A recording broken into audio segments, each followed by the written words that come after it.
In the end, a man does not break because the world is cruel. He breaks because one day he realizes the world never promised to understand him.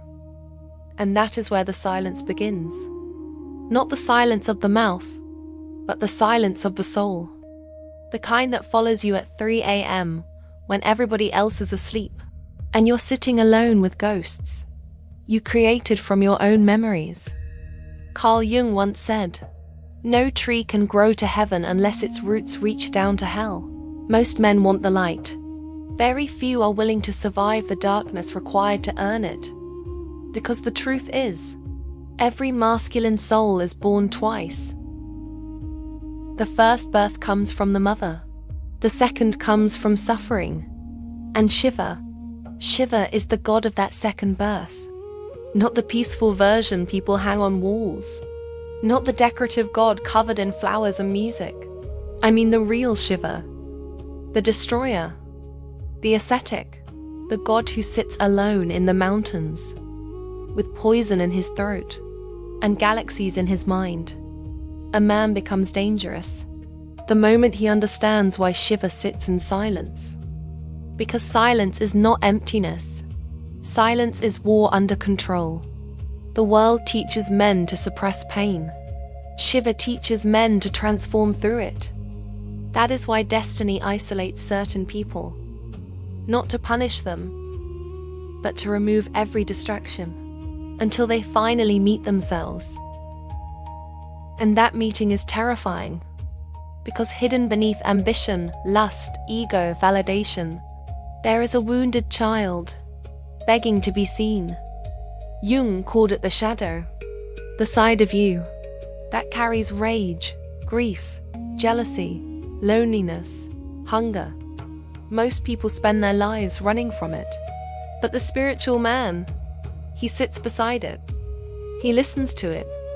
And slowly, he learns that healing does not come from killing the darkness. It comes from understanding it. That is why some men lose everything before awakening. The relationship, the friends, the identity, the dream.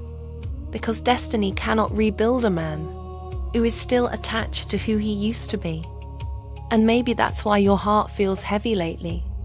Maybe your soul is shedding skin. Your mind still wants to keep. You call it loneliness. But sometimes loneliness is simply the space where God removes noise, so you can hear your real name. Shiva understood this. That's why he left kingdoms behind, to meditate in the Himalayas. Because power is not becoming louder than the world. Power is becoming so rooted within yourself that the world no longer controls your peace. A suffering man has two choices. He can become bitter, or he can become profound. Most choose bitterness, because transformation demands death. Not physical death, ego death, the death of needing applause, the death of chasing people who cannot love you, the death of pretending to be someone acceptable. And when that false self finally collapses, something ancient awakens, a calmer presence, a heavier soul, a quieter fire. That is the beginning of real masculinity. Not domination, not aggression, not performance. Stillness, the ability to stand in chaos without losing yourself, the ability to love deeply without becoming weak, the ability to walk alone without feeling abandoned. Maybe that is why fate made your path difficult, because ordinary souls are given comfort, but warriors are given storms. And every storm carries a question. Will you collapse, or will you transform? So if you feel lost right now, if your nights feel endless, if your heart feels tired from carrying invisible wars, good.